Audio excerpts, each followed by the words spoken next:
Renungan kita, berilah keadilan kepada orang lemah dan anak yatim, belalah orang sengsara dan orang kekurangan.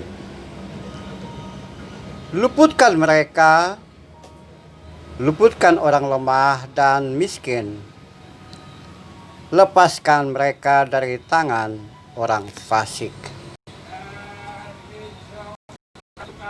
Saudara-saudara seiman, saudara-saudara lintas iman, saudara-saudara lintas agama, saudara-saudara seagama dan sebangsa dan setanah air, dan saudara-saudara dalam kemanusiaan. Cerita panjang tentang Mazmur 82 dengan latar ada semacam persidangan ilahi. Tentu saja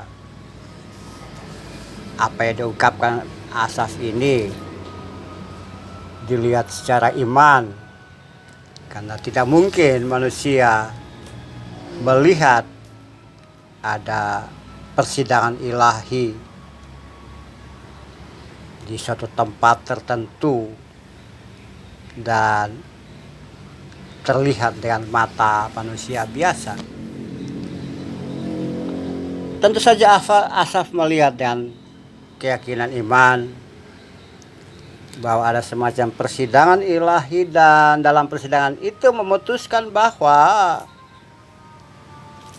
siapapun yang memerintah, siapapun yang diberi kuasa dan kekuasaan oleh Sang Khalik, atau manusia yang mendapatkan kekuasaan, kuasa dan kekuasaan dari Sang Khalik, maka ia mempunyai kewajiban untuk memberikan keadilan kepada orang-orang lemah, orang tercecer, tergelincir, yang tidak berdaya, dan juga orang-orang yang yatim, anak yatim piatu. Dan juga selain itu membela hak-hak orang sengsara dan kekurangan, meluputkan orang lemah dan miskin, serta melepaskan mereka dari tangan orang fasik. Nah, keputusan itu atau hal-hal itu tadi harus dikerjakan oleh semua pemimpin yang diimani sebagai orang yang ditunjuk Tuhan untuk memerintah umat, untuk berkuasa terhadap umat sebagainya. Nah, warisan ajaran seperti itu dari masa lalu itu juga terurai terus, mengalir terus sampai dalam konteks agama-agama, ya, dengan keyakinan bahwa agama-agama itu mendapatkan warisan statement ajaran dari awalnya itu, dan ini diteruskan. Kita tahu bahwa ajaran agama tidak muncul dari hamparan kosong, dari sesuatu yang tidak ada.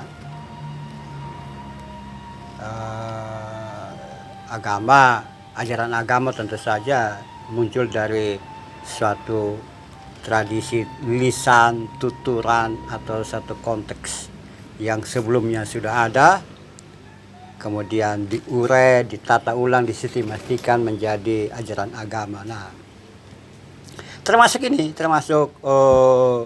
dalam konteks Mazmur 82 ini, bahwa pemimpin harus melaksanakan apa yang merupakan tuntunan, patokan, kaidah yang telah ditetapkan oleh Sang Ilahi, dan itu diperkuat dengan teks-teks keagamaan dan dikerjakan. Keadilan kepada orang lemah, anak yatim, membela orang sengsara kekurangan, meluputkan orang yang lemah dan miskin, dan melepaskan mereka dari tangan orang fasik. Jadi semacam keterpihakan kepada orang-orang yang marginal, orang-orang kecil, dalam rangka membangun kesejahteraan untuk seluruh umat manusia. Nah, saudara sekalian, kira-kira seperti itulah kalau kita bawa dalam konteks kekinian kita, bahwa kita mengerti bahwa pola pemimpin bangsa negara yang ada sekarang ini adalah pemimpin politik, entah itu kerajaan atau republik.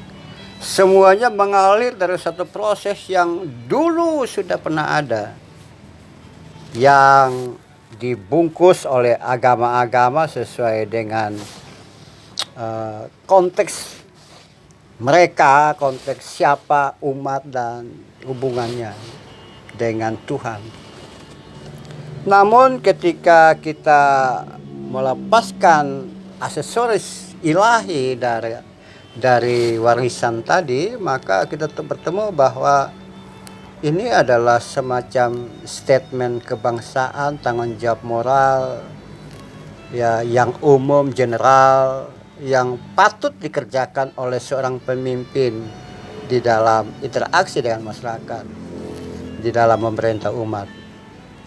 Paling tidak ada 4 hal yang kita temukan, bahwa keadilan, kemudian membela orang, berpihak pada orang yang tidak mampu, kekurangan, miskin, dan juga meluputkan mereka dan melepaskan dari tangan orang sakit. Intinya bahwa orang-orang yang termarginal, terpinggirkan, yang tak berdaya ini mencapai satu titik perbaikan dan juga mencapai kesejahteraan sosial. Harkat diri mereka terangkat karena kerja dan karya pemimpin yang direstui oleh Tuhan, yang dipilih oleh rakyat. Itu kalau pemimpin. Lalu bagaimana dengan Anda dan saya sebagai pemimpin dalam konteks yang lebih kecil, dalam keluarga, pendidikan, pekerjaan, komunitas, organisasi?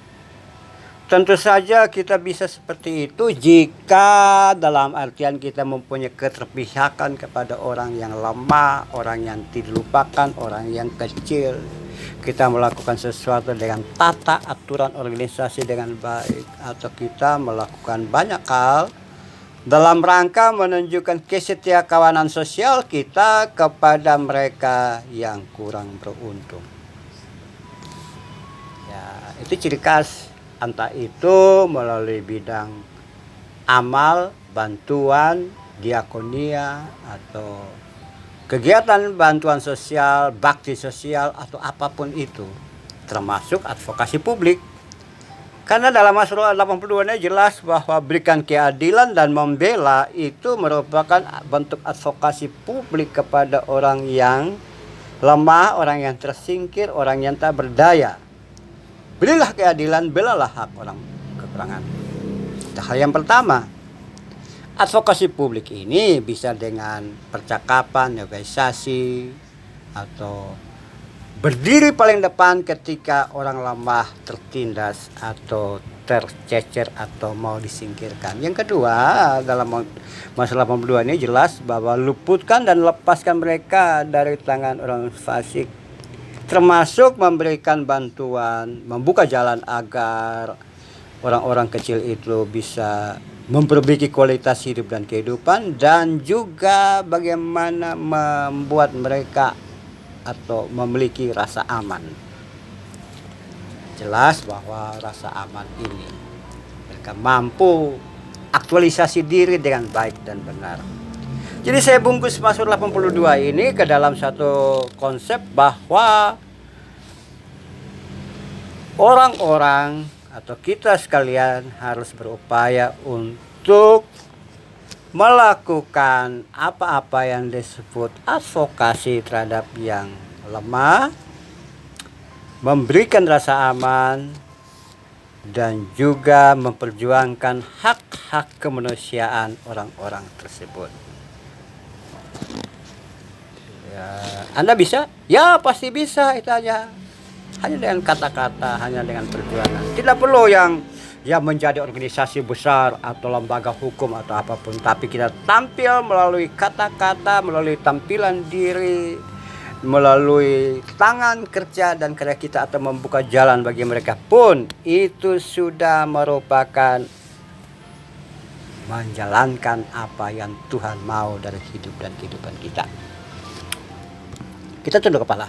Tuhan, ternyata kami sekali lagi diberi pencerahan tentang bagaimana berpihak kepada orang-orang kekurangan, orang yang tersingkir, orang-orang yang dilupakan. Tuhan, jadikan kami sebagai alat-Mu di muka bumi ini yang membela yang orang-orang tersingkir, berpihak kepada mereka yang kekurangan, dan juga kami mampu meluputkan mereka, memberikan rasa aman. Terima kasih Tuhan, kepadamu kami berdoa dan menyembah. Amin.